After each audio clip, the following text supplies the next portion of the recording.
ಇವತ್ತು ನಮಗೆ ಮಕ್ಕಳಿಗೆ ತುಂಬ ಆರೋಗ್ಯಕರವಾದಂತಹ ಒಂದು ಸ್ನ್ಯಾಕ್ಸನ್ನು ರೆಡಿ ಮಾಡೋಣ. ಅದಕ್ಕೋಸ್ಕರ ಒಂದು ಮಿಕ್ಸಿ ಜಾರಿಗೆ 1 ಕಪ್ ಓಟ್ಸನ್ನು ತಗೊಂಡಿದ್ದೀನಿ.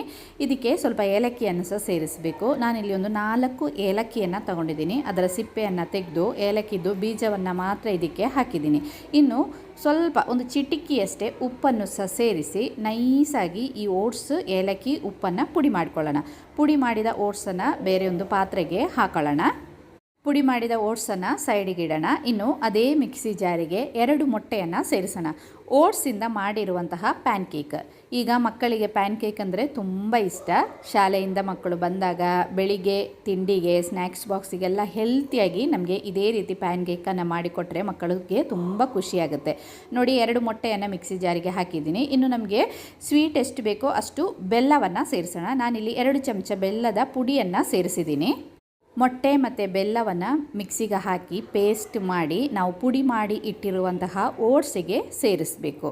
ಇನ್ನು ಒಂದು ಕಾಫಿ ಟೇಸ್ಟ್ ಬರಲಿಕ್ಕೋಸ್ಕರ ಒಂದು ಸ್ವಲ್ಪ ಕಾಫಿ ಪೌಡ್ರ್ ಬೇಕಂದರೆ ಮಾತ್ರ ಸ್ವಲ್ಪ ಕಾಫಿ ಪೌಡ್ರನ್ನು ಸೇರಿಸಿದರೆ ಸಾಕು. ಇಲ್ಲಾಂದರೆ ಚೋಕೋ ಚಿಪ್ಸ್ ಇದ್ದರೆ ಚೋಕೋ ಚಿಪ್ಸನ್ನು ಸೇರಿಸಿದ್ರೂ ಆಗುತ್ತೆ.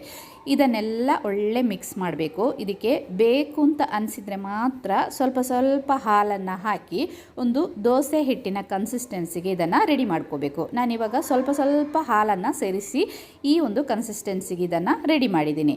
ಇನ್ನು ಕಾವಲಿ ಬಿಸಿ ಆದ ಮೇಲೆ ಸ್ವಲ್ಪ ಬೆಣ್ಣೆ ಅಥವಾ ತುಪ್ಪವನ್ನು ಇದೇ ರೀತಿ ಸವರಿಕೊಂಡು ನಾವು ರೆಡಿ ಮಾಡಿದ ಹಿಟ್ಟಿನಿಂದ ಸಣ್ಣ ಸಣ್ಣ ಪ್ಯಾನ್ ಕೇಕನ್ನು ಮಾಡ್ಬೋದು. ನಮಗೆ ದೋಸೆ ಥರ ದೊಡ್ಡ ಪ್ಯಾನ್ ಕೇಕನ್ನು ಸಹ ಮಾಡ್ಬೋದು. ಆದರೆ ಮಕ್ಕಳಿಗೆ ಇದೇ ರೀತಿ ಸಣ್ಣ ಸಣ್ಣ ಮಾಡಿಕೊಟ್ರೆ ತುಂಬ ಖುಷಿ ಪಡ್ತಾರೆ. ಹೀಗೆ ನಮಗೆ ಎಷ್ಟು ಬೇಕೋ ಎಷ್ಟು ದೊಡ್ಡದು ಬೇಕೋ ಅಷ್ಟು ಪ್ಯಾನ್ ಕೇಕನ್ನು ಮಾಡಿ ಇದನ್ನು ಮುಚ್ಚಿ ಒಂದು 2-3 ಸೆಕೆಂಡ್ ಬಿಡಬೇಕು. ಆಮೇಲೆ ಇದನ್ನು ಮಗಚಿ ಹಾಕಿ 2 ಸೈಡ್ ಫ್ರೈ ಮಾಡಿದರೆ ಸೂಪರಾಗಿರುವಂತಹ ಹೆಲ್ತಿಯಾಗಿರುವಂತಹ ಪ್ಯಾನ್ ಕೇಕ್ ಇಲ್ಲಿ ರೆಡಿಯಾಗಿದೆ. ಇದು ನಮಗೆ ಹೆಲ್ತಿಯಾಗಿ ಕೂಡ ಇರುತ್ತೆ. ಮಕ್ಕಳು ಕೂಡ ತುಂಬಾ ಖುಷಿಪಟ್ಟು ತಿಂತಾರೆ. ಈಗ ಸ್ನ್ಯಾಕ್ಸ್ ಬಾಕ್ಸಿಗೆ ಕೊಟ್ಟು ಕಳಿಸ್ಲಿಕ್ಕೆ ಸಂಜೆ ಟೈಮಿಗೆಲ್ಲ ಮಾಡಿ ಕೊಡಬಹುದಾದಂತಹ ಒಂದು ಸೂಪರ್ ಪ್ಯಾನ್ ಕೇಕ್ ಟ್ರೈ ಮಾಡಿ ನೋಡಿ. ಇಷ್ಟ ಆದರೆ ಲೈಕ್ ಮಾಡಿ.